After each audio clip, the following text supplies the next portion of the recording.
அடுத்ததா இந்த நாளில் பூஜை செய்ய நல்ல நேரம் என்ன, தாலிச்சரடு மாட்டிக்கிறதுக்கு நல்ல நேரம் என்ன, அது குறித்த தகவலையும் நம்ம பார்க்கலாம். பொதுவாகவே எந்த ஒரு பூஜையாக இருந்தாலும் அந்த நாளில் வரக்கூடிய ராகு காலம் யமகண்ட நேரத்தை தவிர்த்து நாம் பூஜை செஞ்சுக்கலாம். முதலாவதாக மார்ச் 14ஆம் தேதி இந்த ராகு காலம் யமகண்ட நேரம் எப்போ வருது அப்படின்ற தகவலை நம்ம பார்க்கலாம்.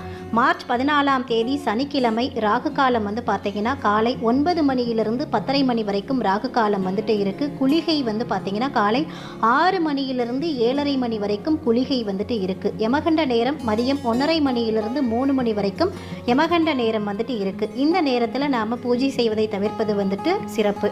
அப்போது நாம் எந்த நேரத்தில் பூஜை செய்யணும் அப்படின்னு பார்த்தீங்கன்னா, நான் எங்கள் பூஜை செய்கிறதுக்கு நல்ல ஹோரைகள் கொடுத்துருக்கேன்.